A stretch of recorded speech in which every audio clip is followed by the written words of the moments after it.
말씀은 신약성경 34면에 있습니다. 마태복음 21장 8절부터 11절까지 우리 함께 찾아서 합독하도록 하겠습니다. 다 찾으신 줄 알고 8절부터 11절까지 함께 합독합니다. 시작. 무리의 대다수는 그들의 겉옷을 길에 펴고 다른 이들은 나뭇가지를 베어 길에 펴고 앞에서 가고 뒤에서 따르는 무리가 소리 높여 이르되 호산나 다윗의 자손이여 찬송하리로다.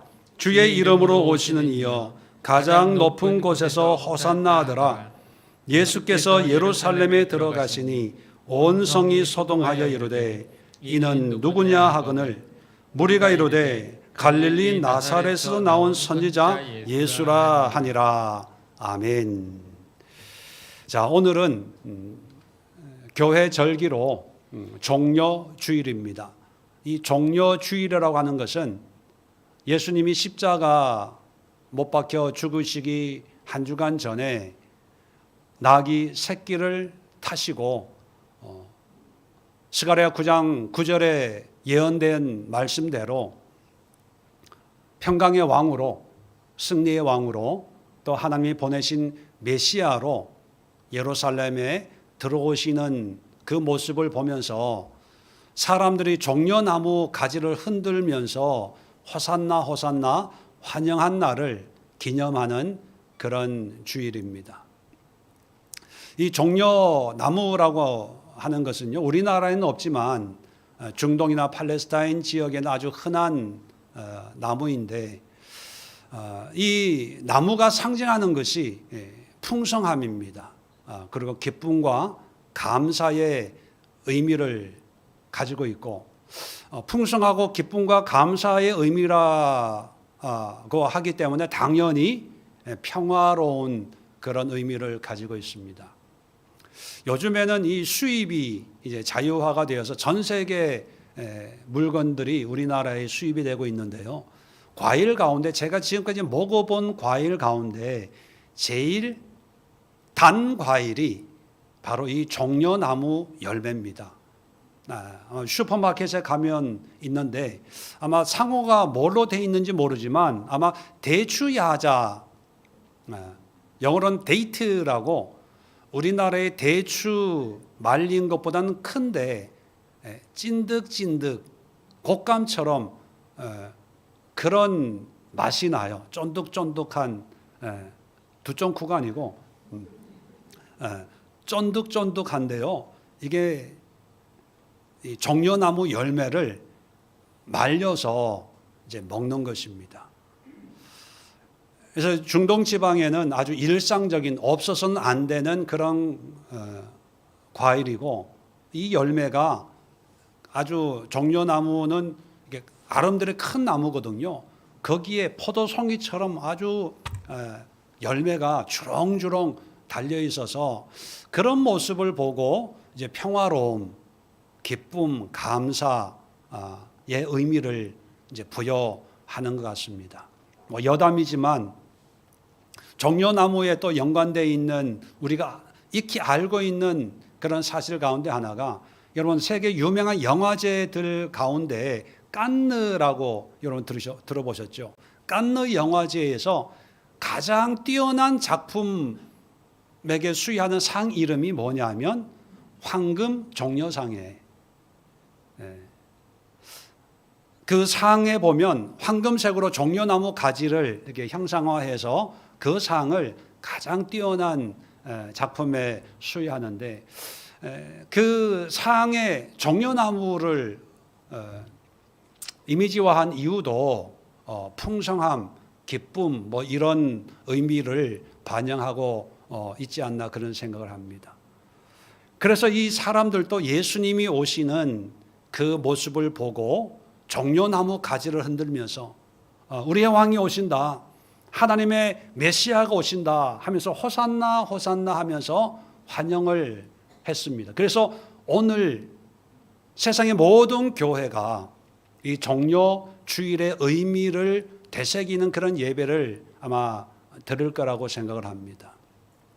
그런데 하나 우리가 잊어서는 안 될 중요한 의미가 있습니다. 그건 뭐냐면 사람들이 환영하고 기뻐하면서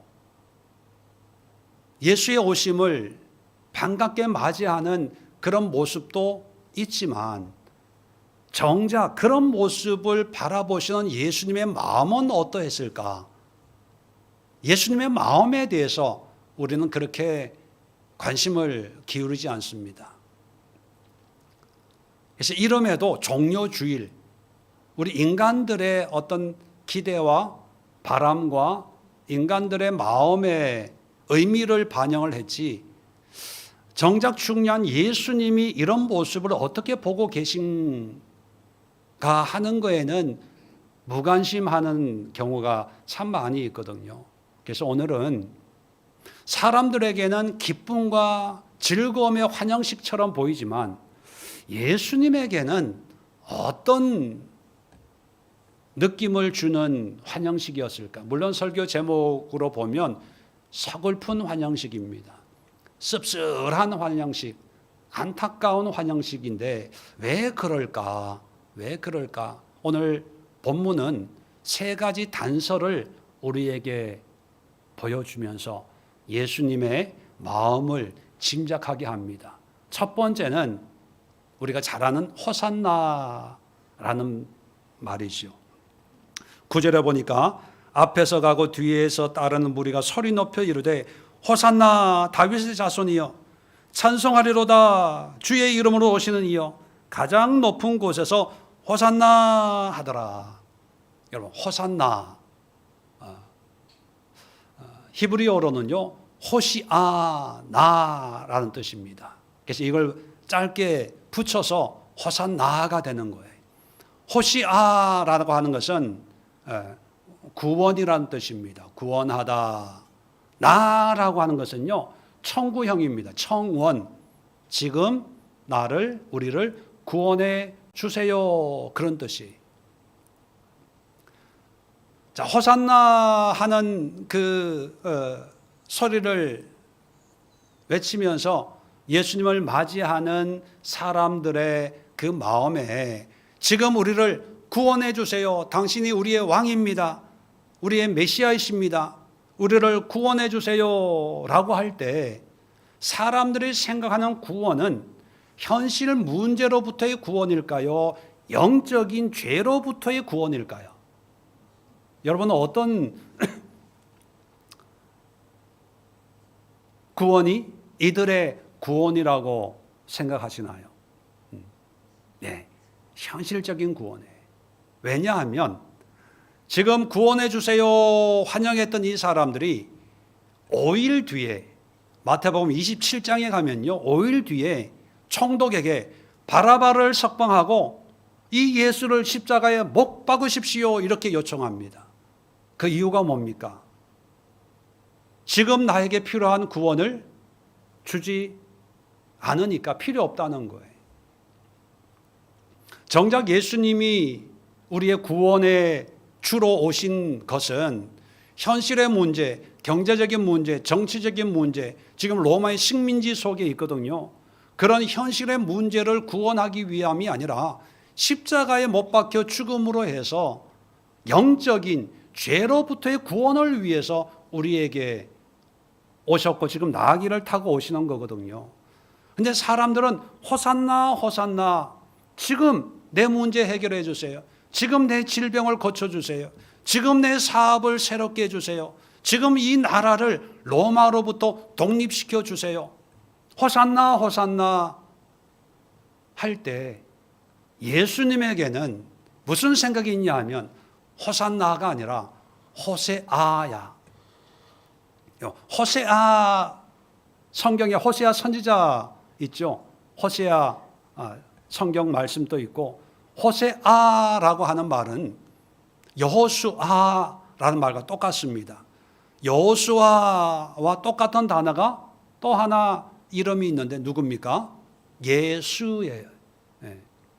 똑같은 어원에서 만들어진 단어인데 호세아, 여호수아, 예수는 하나님이 구원하신다. 그런 뜻입니다.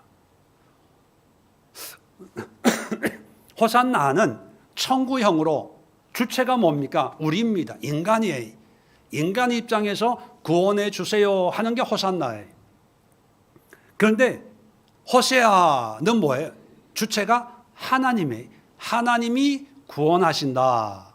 하나님이 구원을 주신다. 주체가 하나님입니다.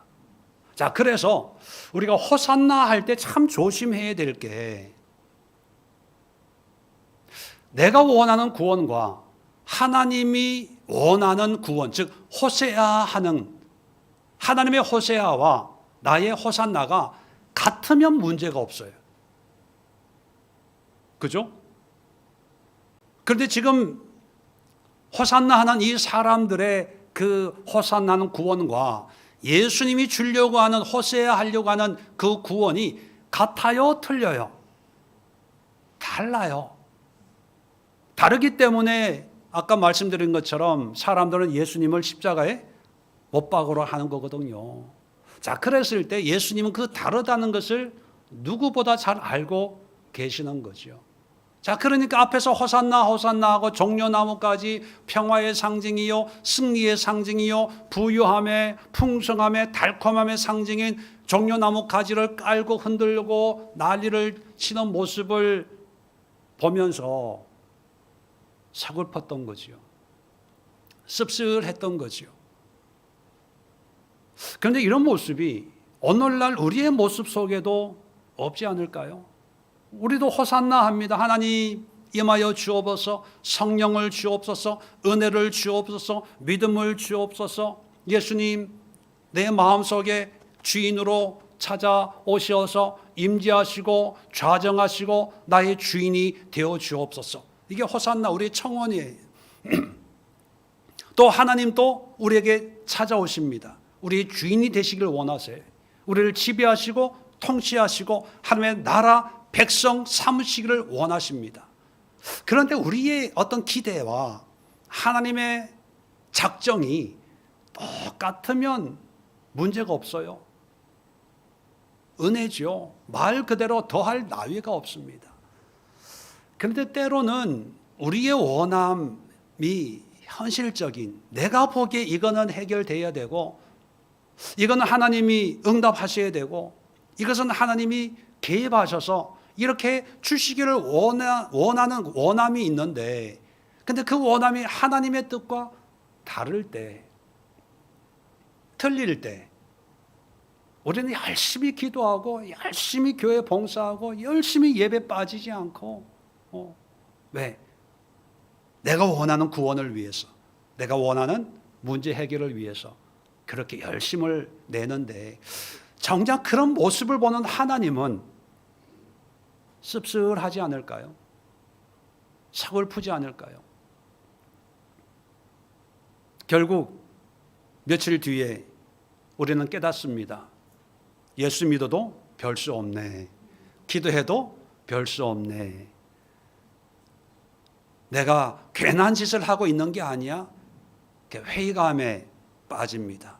그래서 이 사람들이 예수를 못 박으라 한 것처럼 우리도 필요 없어.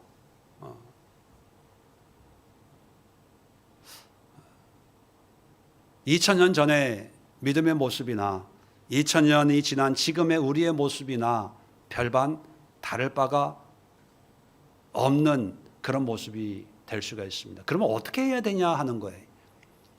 호산나와 호세아, 이 간격을 어떻게 좁히냐 하는 겁니다. 한 가지 방법밖에 없어요. 하나님의 뜻이 바뀌면 좋지만 하나님의 구원은 하나님의 작전 가운데 직선이거든요. 그러면 유일한 방법은 뭡니까? 내가 원하는 호산나 하는 그 구원을 하나님의 구원에 맞춰야 되는 거예요.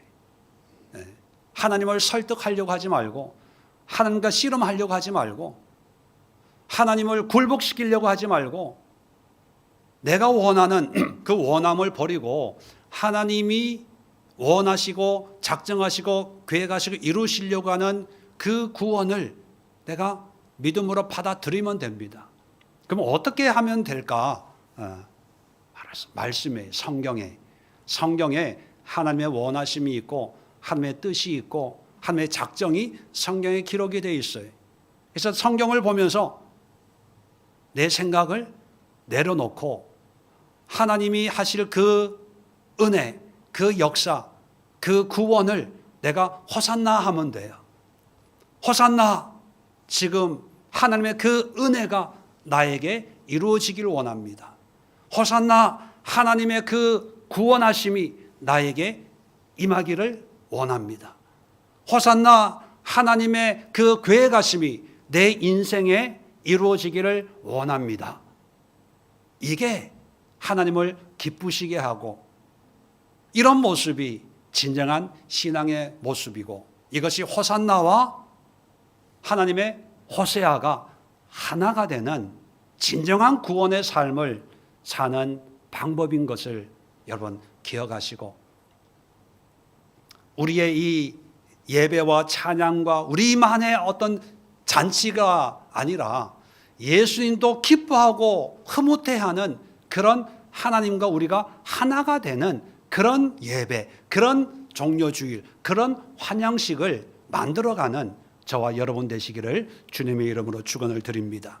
자, 두 번째 예수님의 마음을 엿볼 수 있는 두 번째 단서가 있는데 10절입니다. 예수께서 예루살렘에 들어가시니 온 성이 소동하여 이르되 이는 누구냐 하거늘. 자, 여기에 중요하고 의미 있는 단어가 소동하여, 소동이라는 단어입니다. 소동. 이 소동이라는 이 단어는 세이오라는 헬라어인데요, 이 세이오는 마태 많이 사용하는 단어예요. 마태, 마가, 누가, 요한 사복음서에 예수님의 예루살렘 입성을 소개하고 있는데, 마태만이 이 예루살렘에 오시는 예수님을 바라보는 사람들의 반응을 소개하고 있는데, 그 반응을 소개하는데 특별한 단어를 사용해서 소개하는데 바로 소동, 세이오라는 단어예요. 이 세이오는 마태만의 단어예요. 마태만이 사용하고 있어요. 그러면 이 세이오라는 말은 어떤 의미인가, 어떤 용례에 사용되는 단어인가를 볼 때 마태복음에만 3번 사용되는데, 첫 번째가 오늘 본문이고요, 두 번째가 27장에 보면, 자, 한번 찾아보세요. 27장에 보면 예수님이 이제 십자가에 돌아가셨을 때 일어난 한 사건을 소개하는데 51절입니다. 자, 51절. 예수님이 이제 돌아가셨어요. 51절. 이에 성소 휘장이 위로부터 아래까지 찢어져 둘이 되고 땅이 진동하며 바위가 터지고, 여기서 땅이 진동하며, 진동이 세이오예요. 지진처럼 초자연적인 역사가 일어나서 이 진동하는데, 이 진동은 어떤 두려움, 공포, 무서움을 수반하는 그런 진동이에요. 마지막 세 번째 용례는 28장입니다. 28장 4절에 보면 예수님의 부활의 이야기를 하고 있는 과정 가운데 4절에 지키던 자들이 그를 무서워하여 떨며 죽은 사람과 같이 되었더라. 자, 천사를 목격한 반응을 얘기하는데, 그를 무서워하며 떨며 할 때 세이오예요. 이 떤다는 것은 공포, 무서움, 두려움의 의미를 담고 있는 거예요. 자, 그러면 다시 세이오, 오늘 본문 10절로 오면 예루살렘 온 성이 예수님이 예루살렘에 오신다는 얘기를 듣고 세이오 했는데, 그냥 혼란, 혼동, 어수선한 분위기가 아니라 지진이 일어난 것처럼, 또 무덤을 지키던 군인들이 떨며 죽은 자처럼 됐다, 무서워서 벌벌벌벌 떠는 그런 단어를 사용하고 있어요.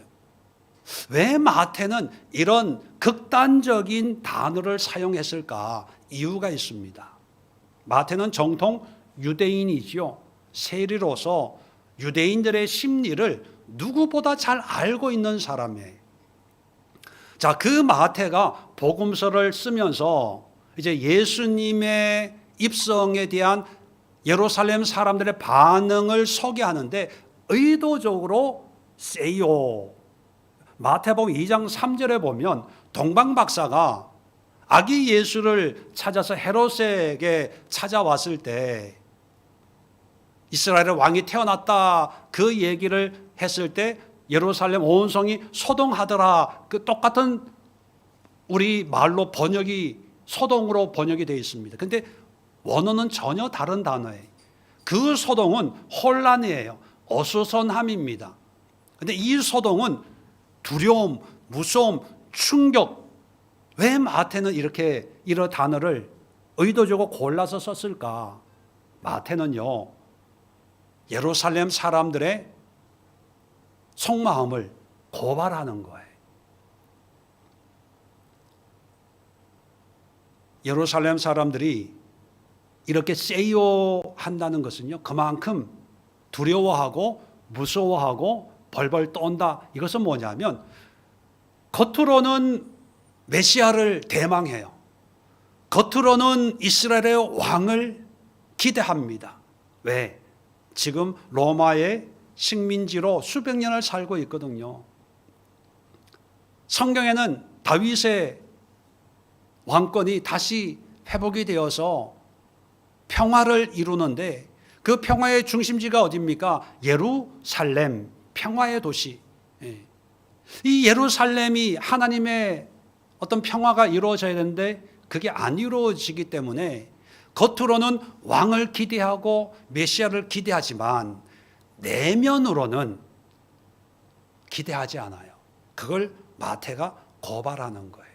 왜 내면에서는 왕을 기대하지 않습니까? 왕이 오면 지금 예루살렘 사람들이 누리는 이런 삶을 누리지 못한다고 생각을 하는 거예요. 자, 당시 상황을 잠깐 살펴보면요. 지금 유월절을 앞에 두고 있는 상황 아닙니까? 유월절이라고 하면 큰 절기에 당시 세계에 흩어져 있던 디아스포라 유대인들이 세계 각지에서 와서 여간빵을 잡고 숙식을 하고 제물을 가지고 성전에서 제사를 드리거든요. 자, 속된 말로 대목입니다. 대목. 이 대목에 예루살렘 사람들은요, 한몫을 잡을 수 있는 그런 기회인 거죠. 어떻게 보면 이런 신앙, 종교를 통해서 먹고 사는 사람들이 예루살렘 사람들입니다. 더구나 나라가 어렵고 힘들수록 신앙에 의지하려고 하는 욕구가 더 강하지 않습니까? 힘드니까 전 세계에서 몇 달을 소비하면서 예루살렘에 와서 제사를 드리고 또 가는 거예요. 자, 이런 걸로 제사장들은 또 예루살렘 사람들은 권위를 누리고 또 경제적인 이득을 취하는 거죠. 자, 그래서 이런 것을 예수님이 너무나 잘 아시기 때문에 예루살렘에 들어오자마자 성전에 가서 그 다음에 보면 12절부터 성전에서 사고 팔고 하는 이런 사람들의 상을 다 뒤엎고 장사하는 사람들을 쫓아내는 그런 퍼포먼스를 보여주시는 거예요. 사람들은 겉으로는 메시아 장사를 해요. 메시아가 올 거야. 올 때까지 우리 열심히 기도하고 믿음을 지키고 율법대로 살아야 됩니다. 우리의 왕이 오실 겁니다. 겉으로는 신앙 장사를 하지만 내면에는 되도록이면은 안 왔으면 좋겠어. 왜? 왕이 오면 왕의 권위로 지금까지 내가 누리고 있던 이런 모든 것들이 다 이제 없어지고 왕 중심으로 왕이 이제 모든 걸 통치하다 보니까 권력도 뺏기고 경제적인 것도 빼앗기고 유명이나 어떤 사람들로부터 받는 인기 이런 것도 다 빼앗기니까 내면에는 싫어하는 거예요. 자, 그런 심리를 예수가 온다라는 나귀 새끼를 타고 왕으로 메시아로 예루살렘에 오신다. 왕이 오십니다. 호산나 다윗의 자손이여 주의 이름으로 오시는 이여 이런 얘기를 듣고서 세요 하는 거예요. 충격. 전율, 떨림, 공포, 죽은 자처럼 변해버리는 거예요. 이건 실제로 그렇다는 얘기가 아니라 이 예루살렘 사람들이 결국은 예수를 반기지 않는다는 뜻이에요. 인정하고 싶지 않다. 왕을 거절하고 외면한다는 것을 사람들의 심리를 고발하는 단어가 소동세이오입니다. 사실 이런 하나님을 거절하는 이런 현상들이 2000년 전에만 있는 게 아니고 우리의 신앙생활 속에 있어요. 왜? 은혜 받으면 내 마음대로 못 살 것 같아서 되도록이면 은혜를 안 받으려고 해요. 제가 상담을 한 적이 있는데 부부싸움을 안 믿는, 믿음이 없는 그런 남편과 부부싸움 때문에, 관계 때문에 힘들어하는 그런 분이 이제 상담을 요청을 하셨는데, 재밌는 게 뭐냐 하면 부부싸움하고 뭐 남편이 뭐 잘못하고 이게 싸움 나잖아요. 그러면 예수 안 믿는 남편이 하는 얘기가 있대요. 교회 가서 기도 좀 하라고. 또 목소리만 조금만 커지면 요즘 은혜가 떨어졌어. 왜 이렇게 자꾸 그 신앙하고 연결을 한다는 거예요. 그게 아닌 게 아니라 부부싸움 하잖아요. 하고 답답해서 교회에서 기도하면 하나님이 그런 마음을 주신대요. 네가 용서해라, 사과해라. 그래서 순종해서 집에 가서 남편은 그대로인데 여보 미안해, 사랑해, 앞으로 우리 잘해보자. 자꾸 이러니까 그것도 한 번, 두 번이지. 자꾸 그러니까 그런 모습이 비춰지니까 남편이 그걸 이용한다는 거예요. 뭐만 하면 교회 가서 기도해. 오늘은 교회 안 가? 예배 없어? 그러니까 이 집사님이요, 기도하기 싫다는 거예요. 은혜 받기 싫다는 거예요. 왜? 은혜 받으면 또 사랑해야 되고 품어야 되고 낮아져야 되고, 은혜 받는 게 무섭대요. 무섭대. 여러분, 우리 가운데도 뭔가 믿음 생활 열심히 하면 뭔가 이렇게 내가 지금 누리고 있는 것을 못한다는 생각을 가지고 막연한 공포, 마태의 용어를 빌리면 세이오 하는 그런 경우가 있습니다. 그것은요, 하나님의 은혜에 대한 미혹입니다. 잘못된 거예요. 물론 세상적이고 악한 죄악된 삶은 우리가 버리지만 예수님이 나의 왕으로, 나의 메시아로 내 삶에 오신다고 해서 내가 지금 누리고 있는 거 다 버리고 오직 십자가만 붙들고 십자가의 길을 가는 그런 그것만이 하나님의 뜻이고 그것이 믿음은 아니거든요. 근데 마귀는 자꾸 극단적으로 미혹합니다. 은혜 받으면 다 버려야 되고 재산도 버리고 무소유 나누고 베풀고 이래야만 된다고 마귀는 자꾸 미혹하면서 기도하지 마, 은혜 받지 마.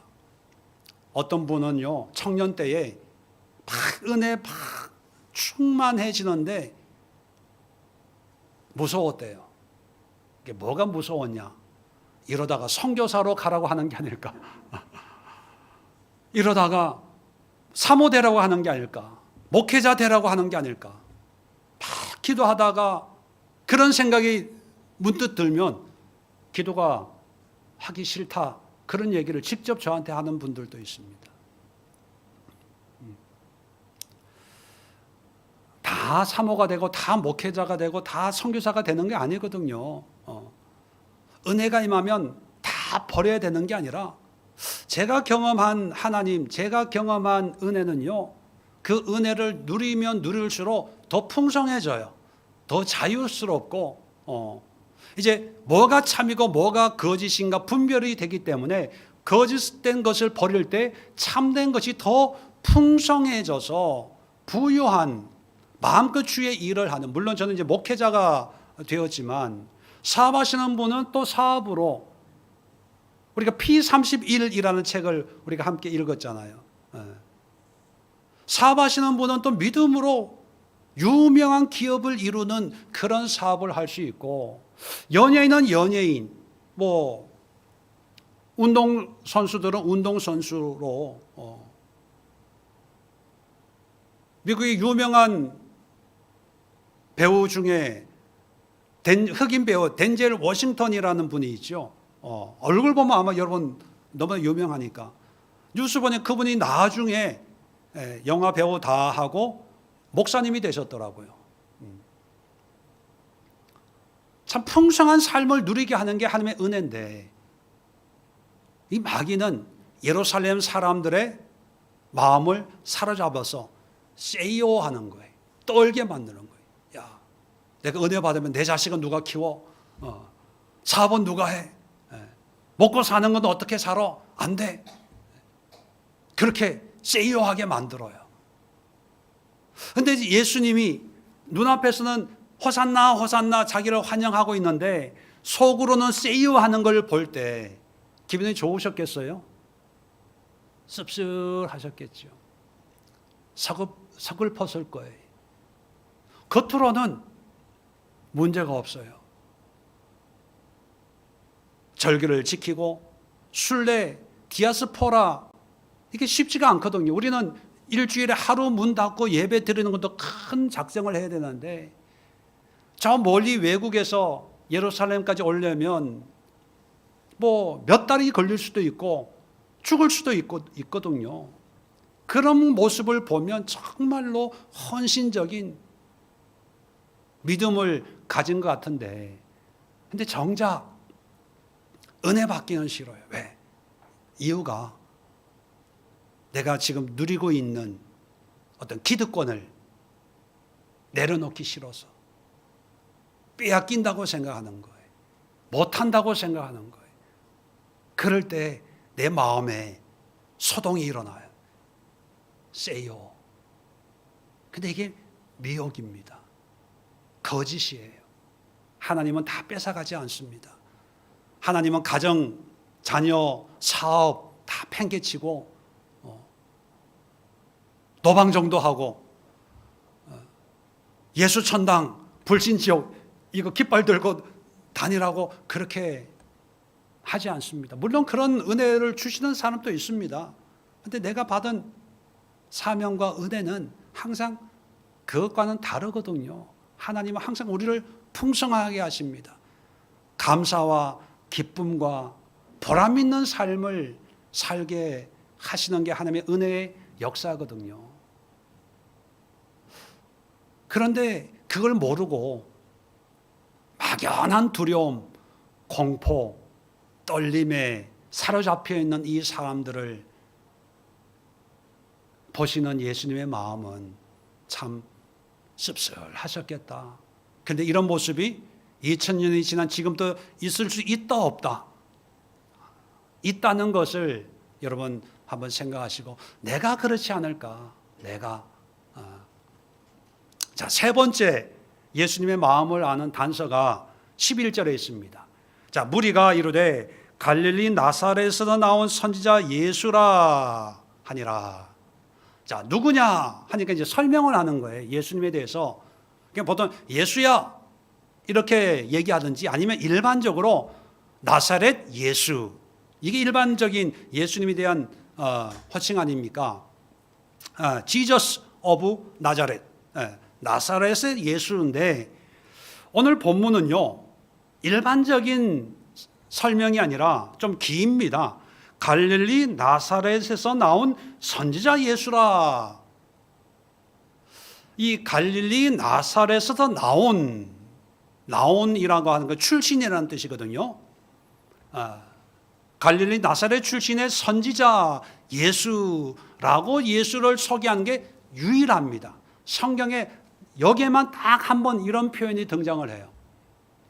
그러면 한두 사람이 아니라 무리가 예수에 대해서 이렇게 생각하고 있고 또 이렇게 소개한다는 의미는 뭘까? 그리고 이런 소개를 예수님이 들었을 때 예수님의 마음은 어떠했을까? 한번 생각해 볼 때, 자, 먼저 갈릴리 나사렛에서 나온 이란 말과 선지자 예수라는 말을 이렇게 띄워놓고 생각할 때 이 예수님을 소개하는 무리들의 의도가 선지자 예수다는 거에 무게중심이 있을까요? 아니면 갈릴리 나사렛에서 나온이라는 거에 무게중심이 있었을까요?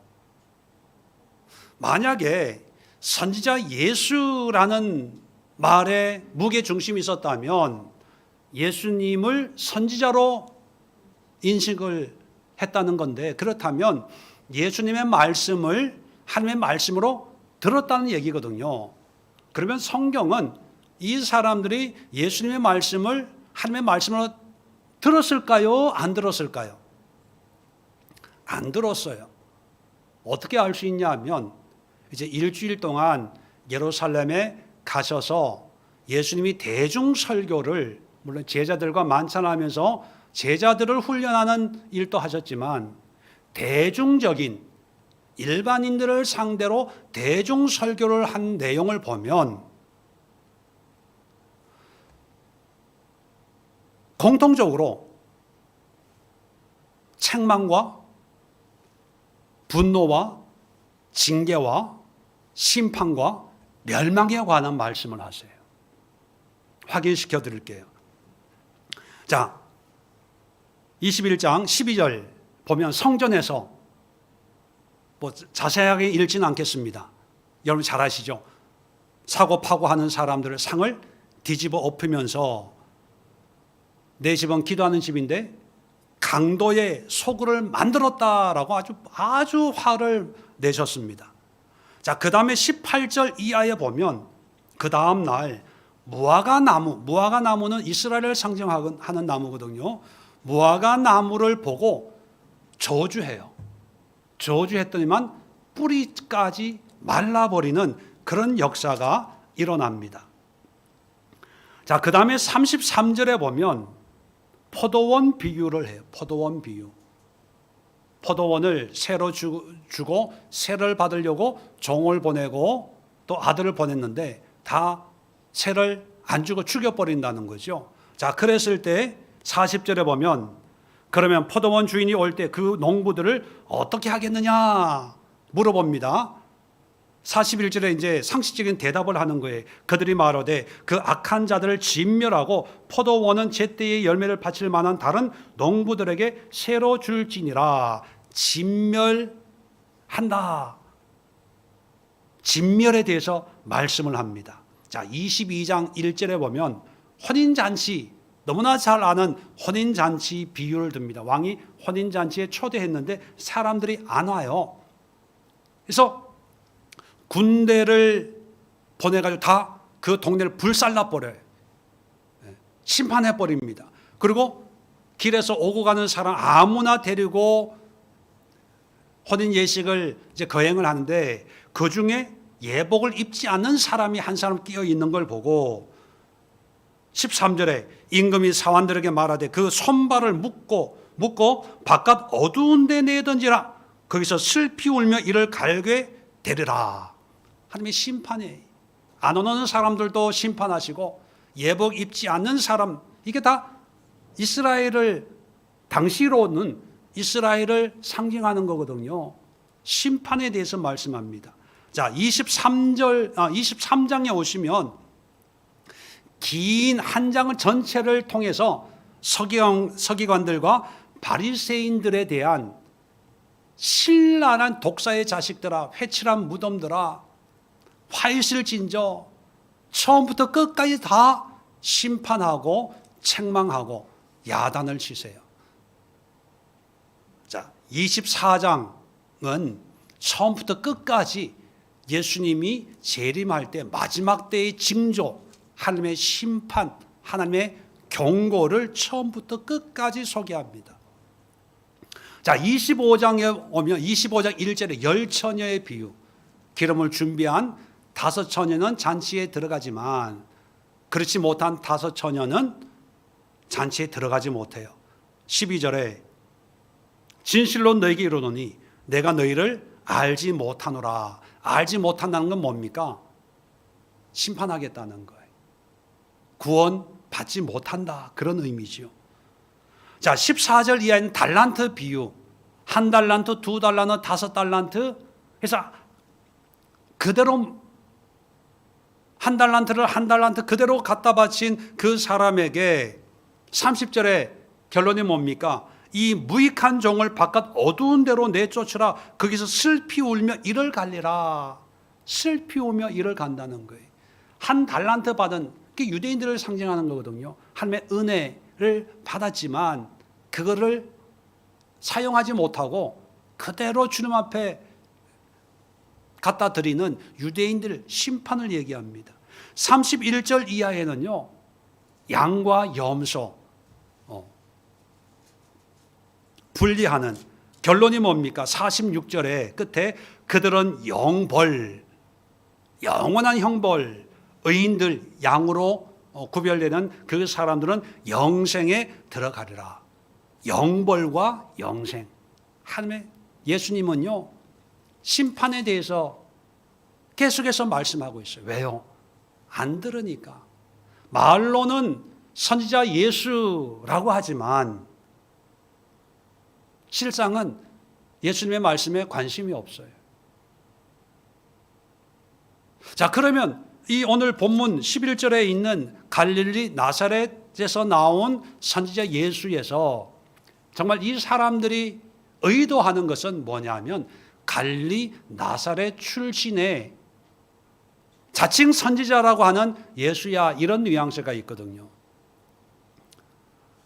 귀에 있을 때마다 말씀드리지만 예수님의 출생지를 얘기할 때 갈릴리 출생이라고 하는 것은 그렇게 좋은 이미지나 의도가 포함되어 있는 게 아니라 오히려 경멸하고 무시하고 하찮게 여기는 그런 의도가 깔려져 있습니다. 이 갈릴리 지역은 원래는 북이스라엘 지역이거든요. 유대인들이 불결하게 여기는 북이스라엘 지역인데, 근데 이 갈릴리만 유대인들이 살게 된 이유가 있습니다. 이 갈릴리 지역은 갈릴리 호수 주변인데 아주 비옥한 토지를 가지고 있어요. 그 갈릴리 북쪽에는 헬몬산이라고 만년설이 있는 높은 산에서 1년 44철 눈 녹은 물이 흘러서 갈릴리 호수를 통해서 이제 흘러오기 때문에 참 다른 지역보다는 비옥한 땅을 가지고 있습니다. 그래서 예수님 오시기 한 150년 전에 하스몬 왕조라고 이 유대인 자치 독립 국가를 한 100여 년 동안 경험한 적이 있었습니다. 자, 그럴 때 이 사마리아 땅이지만 이 땅이 너무 아까운 거예요. 아까워서 이 유다 땅에 있는 사람들에게 일부에게 이쪽으로 이사 가서 여기서 농사를 지어먹고 살아라 이주를 한 적이 있습니다. 자, 지금은 이사한다는 것은 어떤 환경에 따라서 뭐 이사가 자유롭지만 고대 사회에서 이사할 때 부자가 이사하겠어요? 가난한 자가 이사하겠습니까? 가난한 자가 이사하는 거예요. 왜? 먹고 살 게 없으니까 새 땅에서 뭔가 새롭게 한번 해보리라 해서 정든 그 고향을 버리고 갈릴리로 이사를 간 거죠. 그래서 예수님의 아버지 요셉도 가난했기 때문에 갈릴리에서도 목수의 일을 하고 있었던 거거든요. 그러니까 유대 땅에서 갈릴리에 사는 사람들을 보면 먹고 살기 위해서 이사 간 사람들이에요.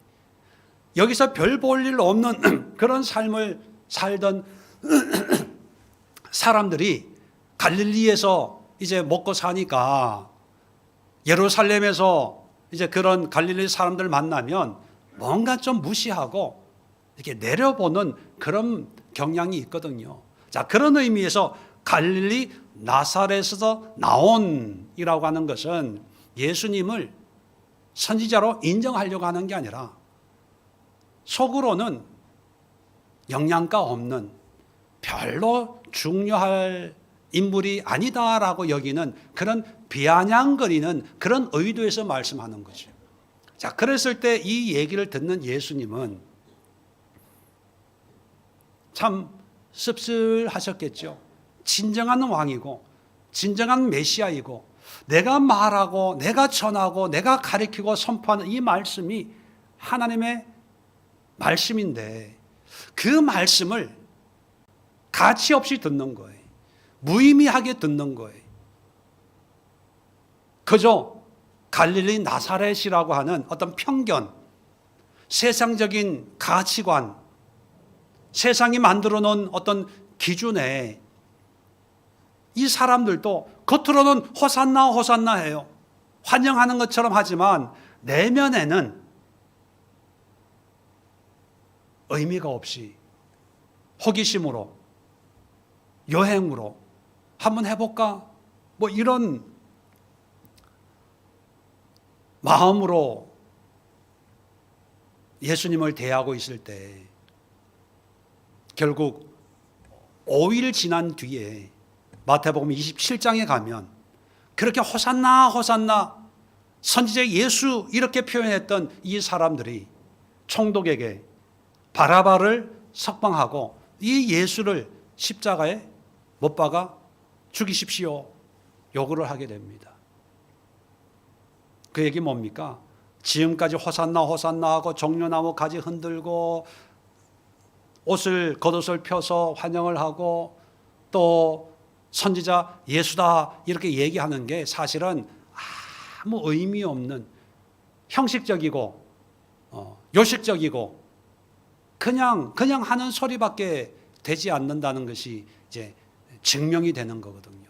자, 이런 모습을 예수님이 보셨을 때 참 서글픈 환영식이 아니었을까요? 씁쓸한 환영식이 아니었을까요? 그런데 이런 모습이 오늘날에도 재생산되고 있다면 어떨까요? 날마다 우리는 예배합니다. 찬양합니다.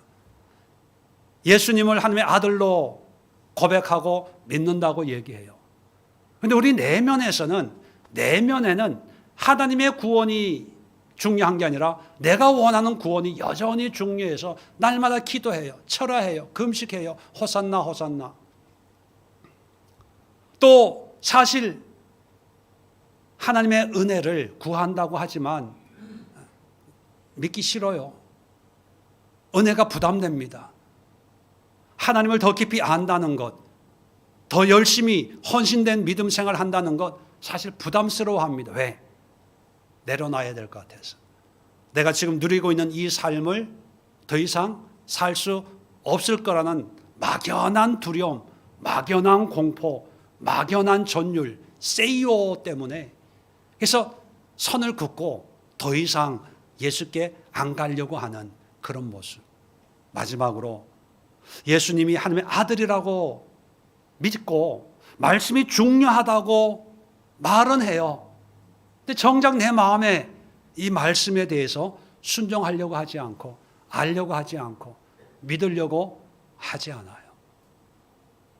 자, 그랬을 때 예수님이 우리의 예배를 어떤 모습으로 바라보고 계실까요? 예수님이 우리의 삶을 어떤 모습으로 바라보실까요? 예수님이 우리의 믿음을 어떤 모습으로 바라보고 계실까? 여러분, 오늘 말씀을 마음에 새기시면서 서글픈 환영식, 서글픈 예배가 아니라 하나님이 기뻐하시고 즐거워하시고 맞아 내가 찾던 예배야, 내가 구하던 예배야, 내가 만나고 싶은 사람들의 모임이야 라고 하는 그런 신앙 공동체, 그런 신앙, 그런 믿음을 세워가는 저와 여러분 되시기를 축원드립니다. 기도하겠습니다. 좋으신 하나님 아버지 감사합니다. 종료 주일 많은 사람들이 기쁨과 감사로